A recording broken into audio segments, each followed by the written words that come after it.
Hi friends, I hope you are all fine. So today we are going to continue with the next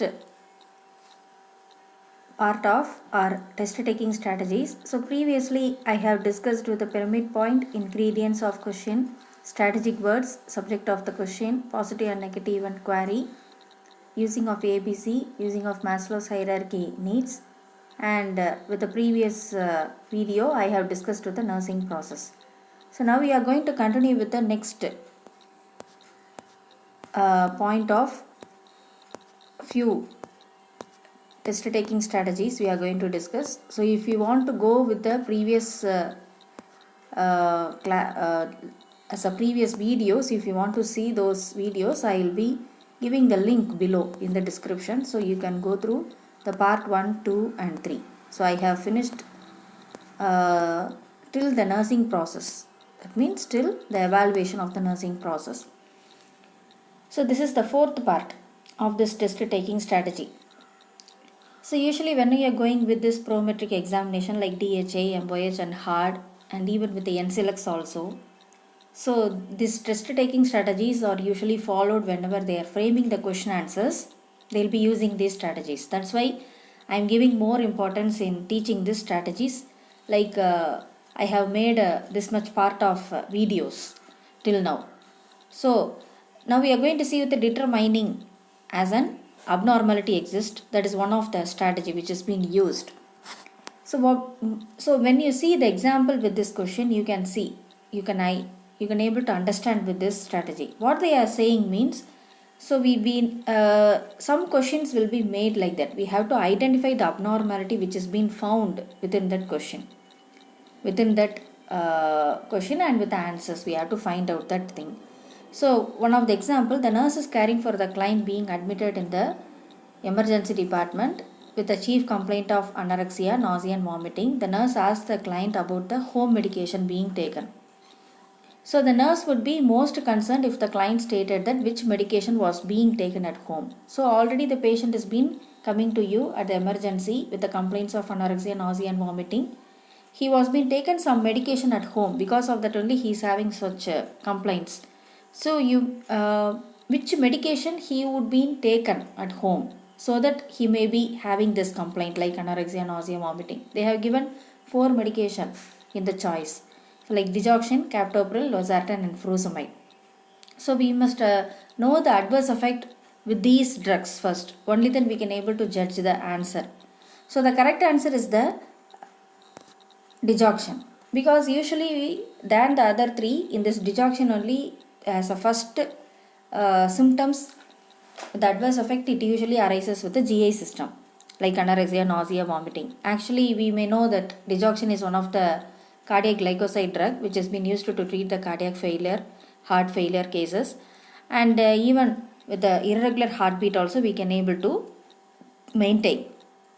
So even with the chronic atrial fibrillation conditions also we can use this. So whenever you are seeing this toxicity effect, even with the adverse effect, even in the toxicity also, so they will be get affected with the GI. They will be getting symptoms with the GI system only, as anorexia, nausea, vomiting. After that only all the other symptoms, all the other systems will show the symptoms. So as a second option, captopril, losartan, furosemide, all these 3 drugs will not show that much of GI symptoms immediately. And when we see the second option, captopril, that is one of the angiotensin converting enzyme ACE inhibitors which is used to treat the hypertension and heart failure cases.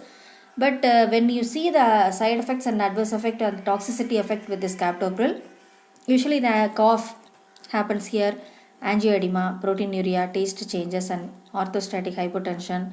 So like those, some symptoms usually occurs here, but not with the GI symptoms. When you see the losartan, that is also another drug which is used to treat the high BP, and when the BP comes along with the diabetes cases, so it will be to protect the kidneys function, they will be giving this losartan for those cases. So in those cases also they will be getting altered with their BP only, so they will be getting into the hypotension because of this losartan. So that will be the first symptoms you can able to identify as a side effects and even at the toxicity also. And the fourth option they have given you is the furosemide. So that is one of the loop diuretic medication which is being used to treat the heart failure cases also. Even in the liver scarring cases, same in the kidney diseases also we can use that furosemide. So that is one of the loop diuretics. So whenever if it has been taken more, if it has been any side effects happens, any toxicity happens with the furosemide, like fluid and electrolyte losses happens more. The imbalances will be the first side effects that usually happens here. So here also you will not get the GA symptoms. So this is the differences you have to identify with this option. So the correct answer will be the dejoction. The next one we are going to see with the strategy is that communication. Usually, as I told you already previously in the test plan, when we are seeing with the communication, we have to go with the open-ended type of statement, and even with the questions, even with your reply to your patients also, we need to go with the open-ended type only, not with the closed-ended type. When we are going with a therapeutical communication method, you should not use the closed-ended type of questions and statement. So here they have, so in the way of communication questions, they will be giving you some statement which is being stated by you or by your patient. So they will be giving the 4 statement as answers to your as an options. They will be asking you to choose the correct option. Which statement you would be reply to that patient, and what reply the patient would be told to you. So like this way, they as a communication basis, they will be asking you. Example: the client has been scheduled for the bowel surgery, states to the nurse that I am not sure if I should have this surgery. So which response by the nurse it has been appropriately you have to respond to the patient. So he is already having some fear. Because of that fear only he is not be sure to go to this surgery. Already he would be scheduled. He would be told yes. He would be told he may be given a consent also. But even after that he was being accepted to go to the surgery. But he may be having some fear with this surgery. So he was been telling to you, I am not sure that if I should have the surgery. So by after hearing this statement from him, what response you will be showing to the patient? So whether you will say it's your decision, or don't worry, everything will be fine, or why don't you want to have the surgery? The 4th option, tell me what concerns you have about this surgery. So whenever you are being communicating with the patients who is having a fear, he is been replying to you in a fearful way. He is more anxious, means we have to approach the patients in a way to let them to get reduced with their fearful feelings. That means we have to ask them to get rid of their fear. So as a way to get rid of the fear, we have to ask them to ventilate more with their communication. So with their statement, we have to ask them we need to give the reply for that fearful statements, and we need to ask them to ventilate their feelings. So as a way of making them to ventilate their feelings and to get reduced with their fear, we need to give the proper statement here. So the correct answer will be the D option. Tell me what concern you have about this surgery. So why don't you reply with the other 3 options? Because it's your decision. It's like a blunt response. So that's not a correct way of addressing the client's concern. So even the second option, don't worry, everything will be fine, is not good way of replying. As a professional nurses, as in a therapeutical way of communication, you should not always go with the false reassurance method. And third option, why don't you want to have the surgery, is also like defensive way of asking. That is a defensive way of replying to the patient. And that's not like a non-therapeutical communication also. Using why. So whenever you are been replying to your patients, or whenever you are asking something, don't use the word why. So that will be looking like a defensive way of approaching the patient. So you should not use those words. And 4th option will be the correct one. Tell me what concern you have about this surgery. You are been telling to him that tell me what concern means, what he has been thinking about that surgery. So he maybe got some idea regarding that surgery, and which the doctor may be told about that surgery, what was the benefit, and what effect it could cause after the surgery, for what benefit that is usually done. So all those things he maybe got explanation already from the doctors and nurses. But even though he is getting fear, means something he would be misunderstood with this surgery, misunderstood with this procedure. So we must ask him as a tell me what concern you have about this surgery and what idea he is having in his mind, we must know.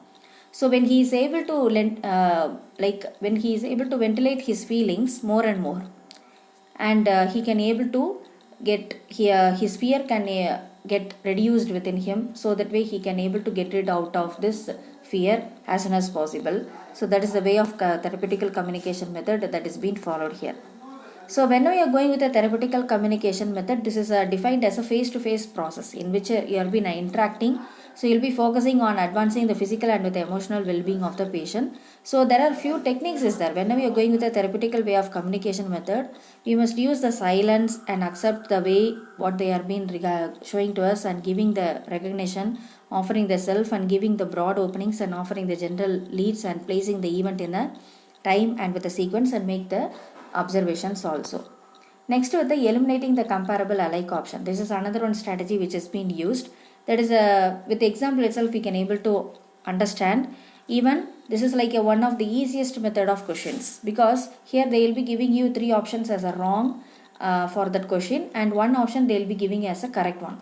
So we can able to easily find out the correct one, because in the previous questions strategies I was been telling the priority wise of questions. In the priority wise of questions they will be giving you every options will be the appropriate only, but among that you have to choose the most least and most accurate and most immediate options as a priority wise you have to choose. So that will be somewhat, it will be difficult for you, but this would be the most easiest strategy way they will be making you the questions. So the nurse is caring for the group of client here. One of the example, on reviewing those clients' medical record, the nurse determines that one of the patient is going to have the risk of a fluid volume excess.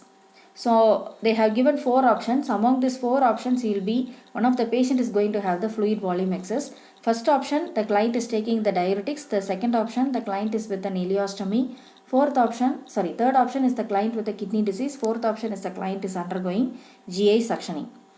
Among these 4, you have to find out the patient who is going to have the fluid volume excess.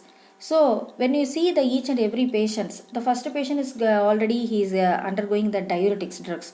Whenever you are going with the diuretics, usually the fluid, the urination will be more during the time of diuretic therapy. So the fluid volume excess will not be possible.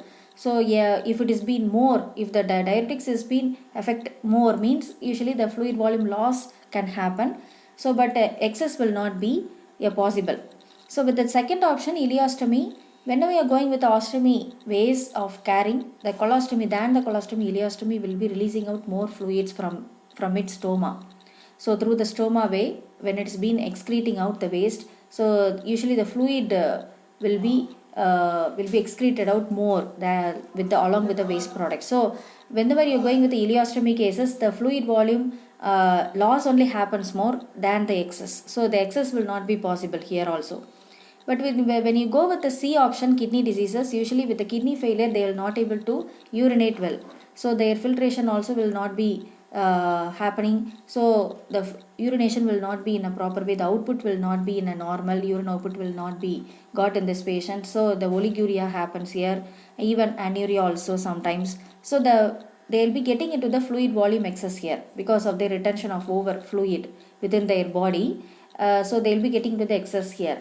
So let's see with the fourth option also. And the patient who is undergoing with the GA suctioning, there also the suctioning usually continuously happens. So the most of our water content in our body, among the other organ systems, in a GA system we will be having more water content than the other systems in all throughout our body. So whenever you are going with the suctioning, you will be losing more of your gastric content. So the water losses happens more in these cases also. So the excess condition will not be possible with the A, B and D option. So the third option, C option will be the more possible to have the fluid volume excess. So the third option will be the correct one. So the next strategy is the eliminating options that contain a closed-ended words. So here the client is to undergo the CT. So we need to eliminate the closed-ended words. As I told you already, with the communication methods, always we have to go with the open-ended type of words only. You should not go with the closed-ended words or closed-ended way of communication should not be followed. Even when we are choosing the answers also, we should not choose the closed-ended words, which has been the choices which has been containing the closed-ended words should not be chosen. That should not be chosen for your answer. So let's see the question first. So the client is undergoing the CT scan with the CT of the abdomen with the oral contrast, and the nurse is providing a pre-procedure instruction. The nurse is instructing the client also to take which action in the pre-procedural period. So the like a pre-operative, like a pre-procedural instruction, you are being saying to this patient who is going to have the CT scan in the abdomen along with the oral contrast, whether you will say avoid eating or drinking after midnight before the test. Second option, whether you will ask them to limit self to only 2 cigarettes on the morning of the test. Third option, have a clear liquid breakfast only on the morning of the test. And fourth option, take all routine medications with a glass of water on the morning of the test. So let's see the closed-ended words. So which are all comes under the closed-ended words means. So the A option is the correct one. So let's see the rationals why it is being A is the correct. So usually the closed-ended words are being denoted as like this: all, always, every, must, none, never, and only. So when you are going with this type of closed-ended words, this should be eliminated. You should not choose these words. That means you should not choose the option which has been containing these words. So let's check the options which has been given in this previous question. Okay, all, always, every, must, none, and never, and only. So when you see these options, you can identify those words here. In the first option, you will not have those words. So, but in the second option, you will be having a word only. You can identify the only 2 cigarette. In the third option, you can see the only again, only on the morning of the test. The fourth option, you can see the word all, take all routine medication. But in the first option, you will not see any of these words. Avoid eating or drinking after midnight before the test. You will not have any of these closed-ended words. So you will be choosing the first option as a correct one. So like this way the strategies are been going. So we have discussed it today with this 3 strategies. So in the next video I will be discussing with the next strategies. So the remaining 2-3 strategies are more to finish with this test taking strategy chapter. So